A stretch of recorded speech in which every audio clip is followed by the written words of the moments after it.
What if, what if somehow we can access people from around this generation and be people from 100 years ago? And I have a picture of a man with a long beard.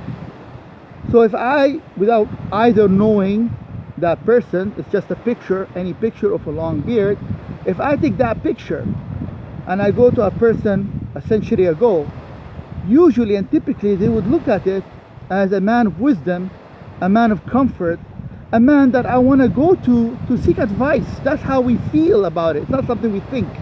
That's the feeling that comes behind it. But now if we take the same person probably with a beard around today's generation, they may feel something of like a shivering in the heart of fear.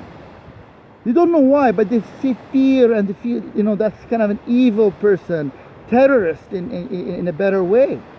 You ask them, why do you feel like that? I mean, why do you think he's like that? I don't know, it's like the way I feel. So it's amazing how we can notice that without really knowing why, we can get the same kind of picture or the same person in front of us and we feel differently about that person. So what is going on?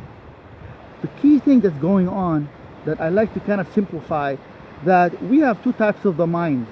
We have the analytical mind and we have the subconscious mind.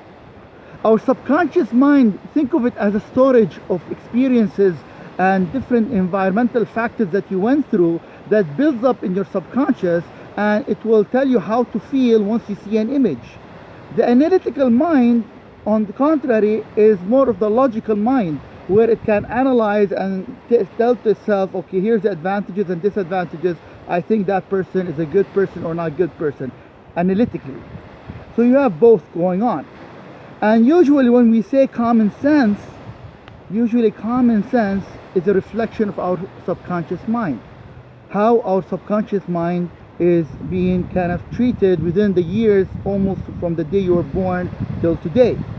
If we ignore it, terrible things could happen. Our subconscious mind, without noticing it, could be programmed in different directions, and it will make you feel in different ways about different people, but you don't know why. And that's why, for me, I try to focus on the subconscious mind with the topics of spirituality. How to clear the subconscious mind so that the analytical mind is in charge. I know it's a confusing topic, but it's a very important topic. The subconscious mind basically is the place where I'm actually, if I want to do it, brainwash anyone, right?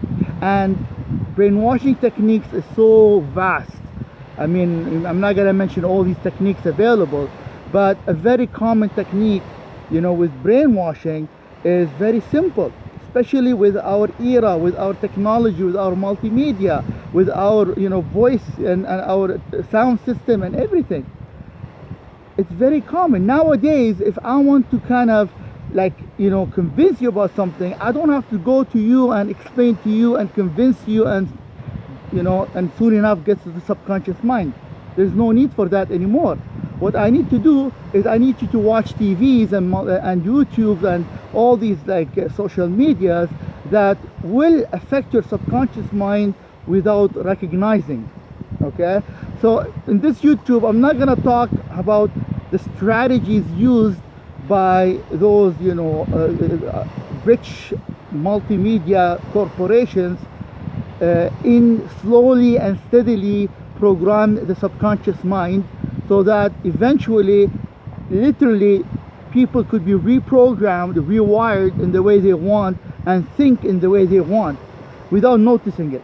It's a very strange topic, and I know some people don't like to listen to these things, but it's very important, because if you don't recognize that your subconscious is being affected in any way, you may get in trouble. And that's one of the key things of spirituality and going out into nature, so that every time the subconscious is moving right and left, you neutralize it in the nature. You neutralize it by being in seclusion. You neutralize it by actually enjoying God's nature. That's why it's so crucial to have spirituality as part of our lives, especially with the multimedia era.